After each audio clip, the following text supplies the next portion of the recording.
stéréotypes sur l'entrepreneur, et sur notamment l'entrepreneur ivoirien. On dit qu'un entrepreneur, par exemple, c'est quelqu'un d'ambitieux, c'est quelqu'un de super aventureux, c'est quelqu'un qui n'a pas de limites, etc., etc. La réalité, et on avait besoin de s'assurer justement d'avoir de la donnée objective, et que c'est pas vrai. Chaque entrepreneur est différent, chaque entrepreneur a des motivations différentes, a des besoins différents, mais les programmes de développement que l'on met en place généralement ne sont pas sur mesure.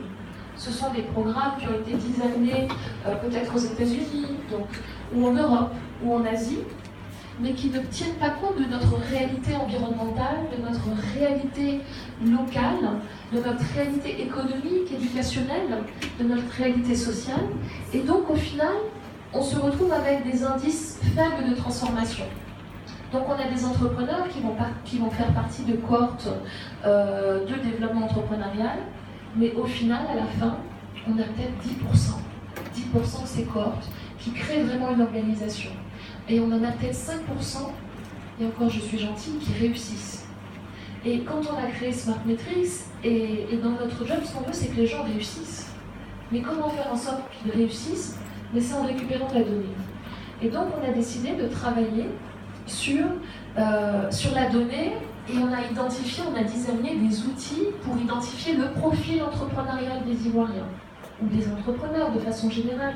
Mais on voulait savoir comment un entrepreneur en Côte d'Ivoire réfléchit, qu'est-ce qu'il influence, qu'est-ce qu'il développe comme compétences, comme talent, et tout ça pour nous permettre de designer des programmes sur mesure, non pas des programmes effectivement américains ou européens, mais des programmes africains, ivoiriens, pour s'assurer que nos entrepreneurs puissent vraiment se développer, puissent vraiment s'épanouir, puissent vraiment impacter leur environnement et créer de la valeur. Un entrepreneur, c'est quelqu'un qui crée de la valeur, c'est quelqu'un qui détecte une opportunité, qui la transforme et qui la transforme en valeur et en impact.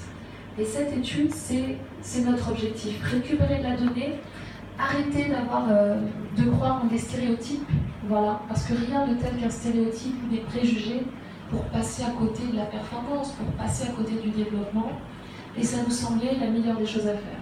Donc on a mis 1 an pour développer des outils, pour développer la démarche. On a ensuite fait des partenariats avec différentes organisations pour récupérer, pour pouvoir travailler avec des entrepreneurs, leur faire passer des tests, et donc concevoir cette étude et avoir des résultats objectivés. Alors, comment avez-vous procédé? Comment s'est déroulée votre étude? J'insiste juste sur ce par quoi Swazik a terminé. On est tous, nous tous, ici, de plus en plus soumis à la perception des choses, et non pas à l'objectivation des choses. C'est l'information qui veut ça, c'est le volume et la vitesse à laquelle l'information circule aujourd'hui. On veut prendre des décisions rapidement, on veut prendre beaucoup de décisions dans un temps réduit.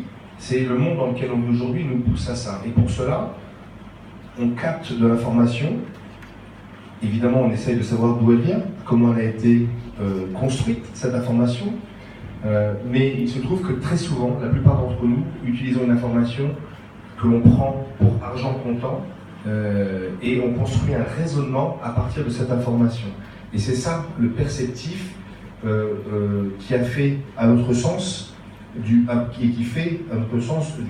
qui fragilise justement le développement de l'entrepreneuriat, notamment en Afrique de l'Ouest et en Côte d'Ivoire. Et donc, je remettais juste une couche pour expliquer pourquoi produire de la donnée spécifique sur l'entrepreneur ivoirien est clé et nécessaire. Et c'est ce que nous avons fait à travers cette étude. Alors, comment on l'a fait?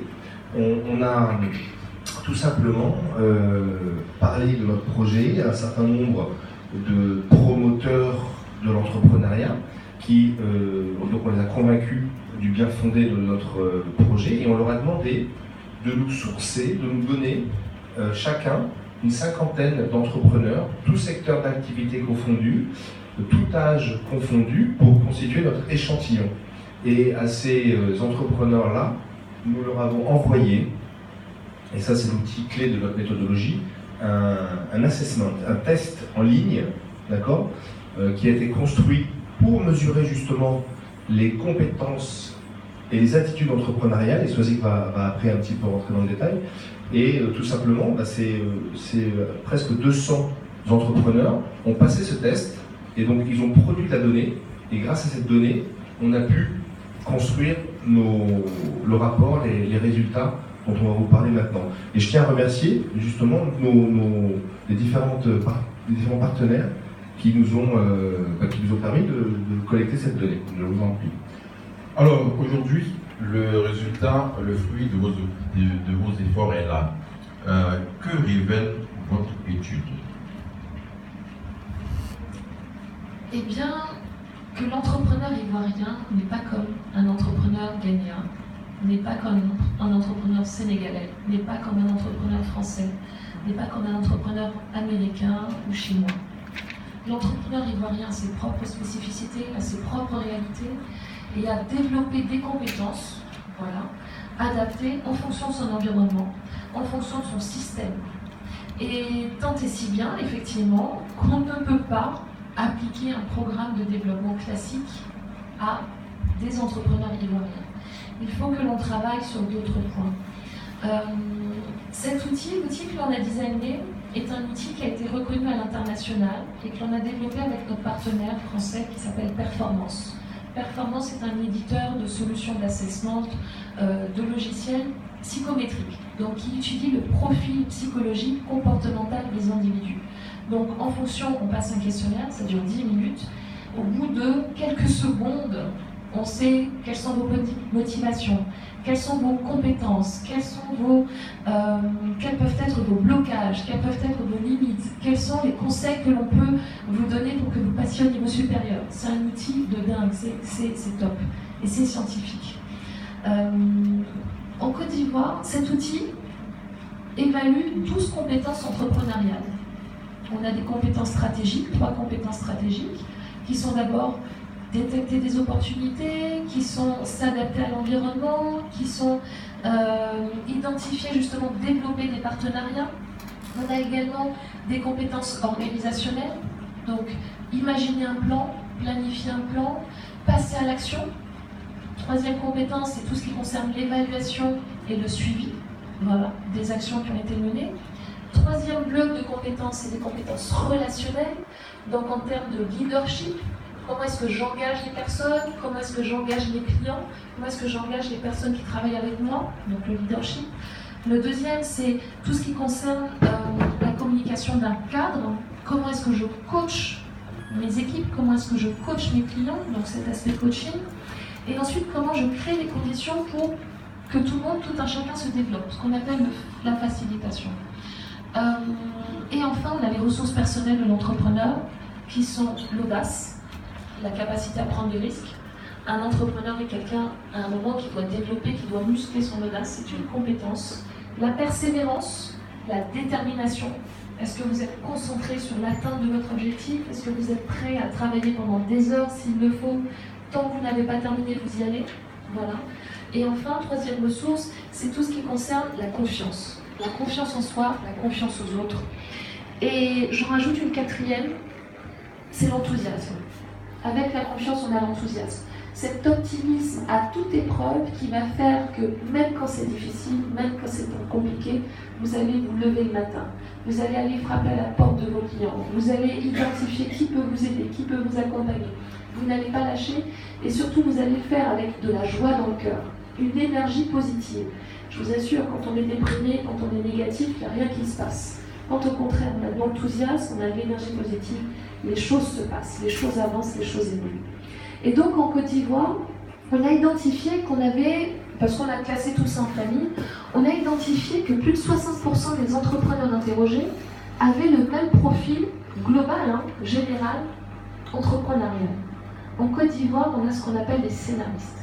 Des scénaristes, ce sont des personnes qui sont capables d'écrire un projet, qui sont capables de le planifier. C'est quand même pas mal comme compétence, c'est top. On a des personnes au final qui ont un rêve et qui sont capables de le mettre sur papier. Ça vous surprend? Non? c'est un entrepreneur, voilà, un peu intellectuel, effectivement, théoricien, voilà. Et ça, c'est ce qu'on a retrouvé de plus fort en Côte d'Ivoire. Ce qu'on a retrouvé de moins fort en Côte d'Ivoire, en tout cas où les entrepreneurs sont moins en confort, c'est des compétences stratégiques. Stratégiques en termes de détection des opportunités. On peut par exemple écrire un plan, mais si on n'a pas regardé autour de soi quelles étaient les opportunités réelles d'un marché ou des axes de développement d'un service, d'un produit, ça va être compliqué. En tout cas, la détection, donc c'est une compétence stratégique. Qui est un peu rare chez les entrepreneurs ivoiriens. Exactement. D'accord. Je dis juste un mot à ce sujet-là. C'est qu'on entend tous dire en permanence, par CNN, par France 24, par tous les grands médias internationaux, Afrique, terre d'opportunités. On est d'accord? En permanence, on présente, à juste titre, l'Afrique comme étant la prochaine frontière, en disant tout est à faire avec maintenant en plus les leviers technologiques. Et donc il y a un champ d'opportunités gigantesque à mesurer. Et donc effectivement, ce que dit Swazikla, c'est intéressant d'être en miroir avec ça.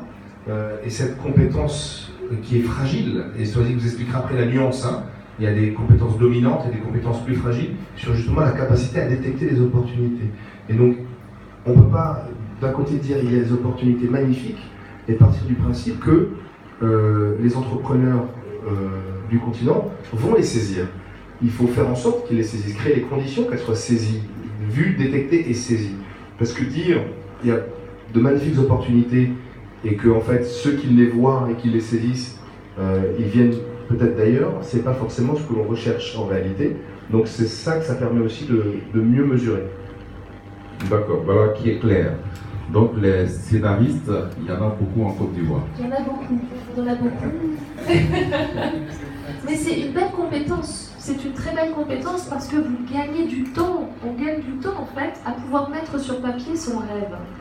Et il n'y a pas grand... En fait, c'est pas évident. La question, c'est que si son rêve est tronqué parce qu'on manque d'ouverture sur ce qui se passe autour, sur ce qu'on peut développer, ça va être difficile. Autre compétence qu'on retrouve et qui est, où dans 50% des personnes sont en confort, c'est la persévérance. Les entrepreneurs ivoiriens sont persévérants. Il faut être persévérant pour entreprendre en Côte d'Ivoire, véritablement. Il faut être courageux, il faut être prêt à durer, surtout quand vous avez votre famille qui vous dit « Mais t'es fou, pourquoi tu prends pas un job ?» Moi, je l'ai tellement entendu. Ma mère, en bonne ivoirienne, me dit « Mais Swazi, mais qu'est-ce que tu fais? Prends un job, un beau job, avec beaucoup d'argent. Pourquoi tu crées une boîte ?» Mais parce que j'ai ça dans le sang. Mince, je me suis trompée. Dans son éducation. En fait, on a une vraie pression sociale. On a une vraie pression familiale, on a une pression financière, on a une pression économique. Et cette persévérance nous permet justement de trouver des solutions pour durer dans notre aventure entrepreneuriale. Moi, c'est vrai que j'aime bien parler d'aventure parce que c'est une aventure, parce qu'on ne sait pas ce qui nous attend, on ne sait pas à quelle sauce on va être cuisiné, on ne sait pas qui va nous limiter ou au contraire qui va nous aider, mais on y va quand même. Ce que je trouve un peu dommage, c'est que même si on a beaucoup de persévérance, en Côte d'Ivoire, on a un enthousiasme qui est un peu faible. C'est comme si on n'y croyait pas totalement. C'est comme si on était freiné constamment dans notre expérience entrepreneuriale et qu'on ne se donnait pas à 100%. Donc dans la tête, on a envie d'y aller, on fonce, on persévère, mais on est à 50% de nos capacités. Et ça, c'est dommage parce que ça veut dire que vous ne vous faites pas assez confiance, que l'on ne se fait pas assez confiance. Et autre chose, le risque, la prise de risque, l'audace. Les entrepreneurs ivoiriens, au final, sont peu audacieux. C'est comme s'il y avait des limites psychologiques, des limites culturelles, en train de se dire « mais ça, je ne connais pas trop, donc je ne peux pas y aller », ou « ça, je ne sais pas », ou « j'ai pas d'argent », ou « j'ai pas ci ». Alors qu'en fait, on a tellement de capacités, tellement de ressources, tellement de magie en soi qu'on peut y aller. Et ça, c'est des muscles en fait. Ce sont des compétences que l'on peut muscler et qui vont nous aider à réussir en tant qu'entrepreneur. Parce que c'est ça la question, c'est réussir en tant qu'entrepreneur, gagner de l'argent, créer de la valeur et avoir un impact positif. Donc, Il y a la capacité à imaginer, la capacité à écrire, il y a la capacité à passer